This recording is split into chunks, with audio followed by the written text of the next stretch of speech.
Hi, my name is Andrea LeGrand, and today we're going to be talking about van der Waals equation of critical states. So this is the equation, plain and simple right here.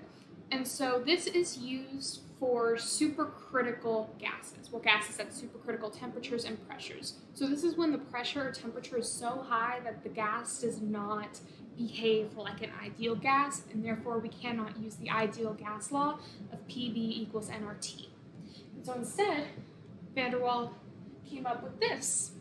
And so what we're going to do is we're going to manipulate this equation so that we can find the values of A, the values of B, and we can create a whole system of ways to find these numbers without even putting in the numbers.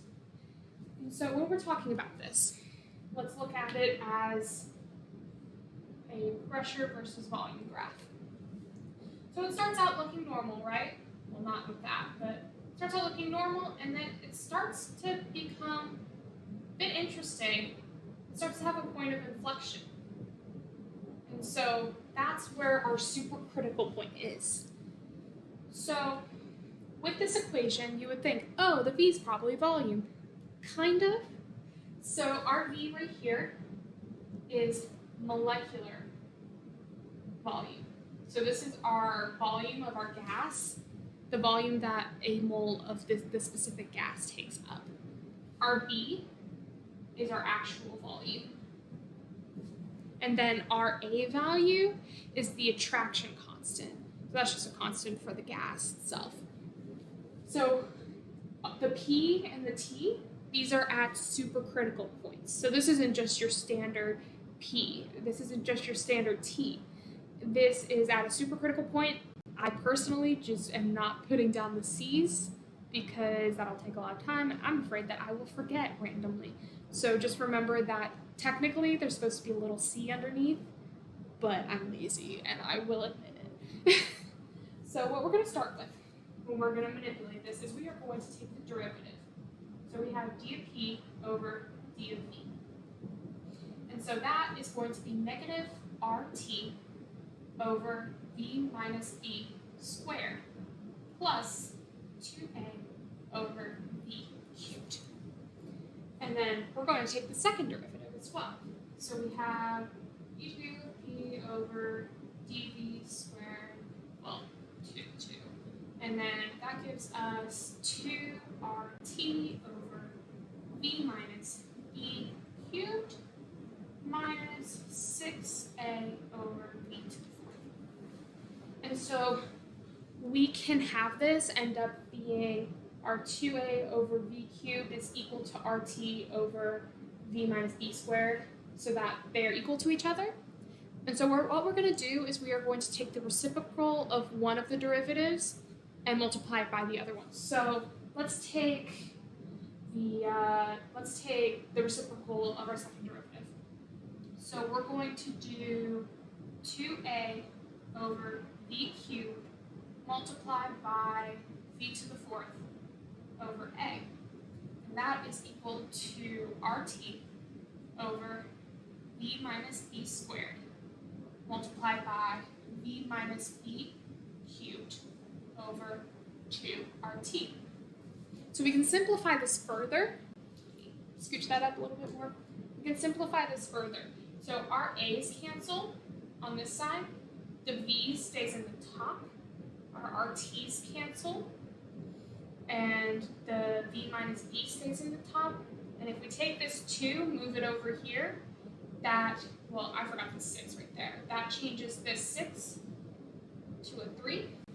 And so that leaves us with 2/3 V is equal to V minus B. And so now we're going to try to get B by itself.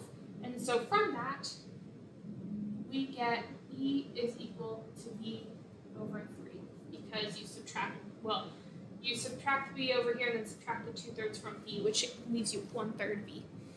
So cool. Well, we have that. And so now what we're going to do is I'm going to erase this because I write really big and I run out of space easily. But I'm going to keep those up there for now. So now let's do the same thing for A, but we'll plug in B. So let's do it into the first derivative. We'll do our 2a over b cubed is equal to RT over b minus b over 3 squared. And so this right here ends up being our 2/3 b. That looks really bad. And then you'll square it. So this ends up becoming 2a, well, wait. This will be 2a over b cubed is equal to RT over, and that 2/3, it'll be 4/9 v squared. So I'm going to multiply this v cubed on both sides, and so we're going to be left with a 2a is equal to RT v cubed over 4/9 v squared. And so that cancels and leaves the v on the top, and we can maneuver this 2 over here. So we get a is equal to RT v 9 over 8, because we take that 2 over there. So now we have a as well. That's pretty cool, right? And so I'm going to erase this now.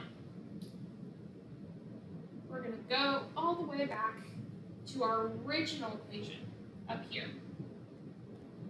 And let's do something crazy.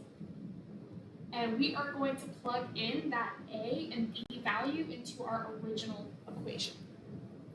So we have P is equal to RT over v minus b, which is v over 3, which is going to be our 2/3 v, minus our a, which is 9RT over 8, and this time it'll have a v squared from right there. So you look at this and you're like, okay, well, let's simplify it. So if this flips up to the top, that leaves 3/2, and then what we can do is we can actually pull out P is equal to, we can pull out the RT over V from both, and that leaves us with 3/2 minus 9/8, which ends up being P is equal to 3/8 times RT over V. So remember, we just did all of this without putting in any numbers. And so, well, we can look at this too. Well, this is if we want to determine the critical pressure. Well, say, what if we wanted to determine the molecular volume? We didn't know what the supercritical gas was. Well, we're going to manipulate this and change it so that we have V is equal to 3RT over HP. So let's look at this for now. Erase all of this.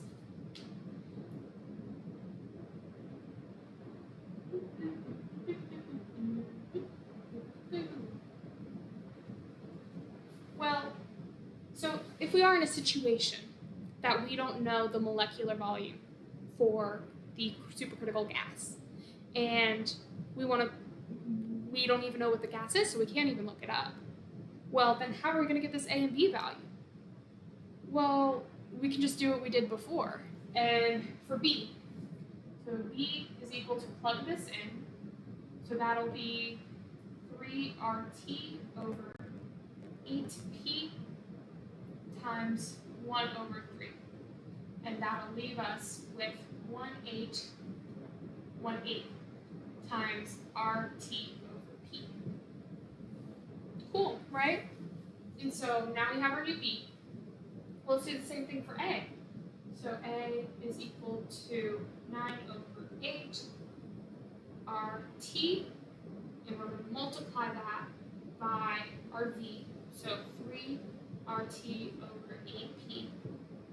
And then that leaves us with 27 over 64, and that actually ends up being RT squared, so that'll be R squared T squared over P. And we can do this exact same thing for the critical temperature. And so all of this that we just discussed, we didn't use any numbers, which honestly, if you had told me this a year ago, I probably would have panicked because I like numbers. But I'd say that this is a pretty smart way of thinking about van der Waals equation. And so I hope you guys enjoyed. Thank you so much for watching, and I'll see you guys in the next video.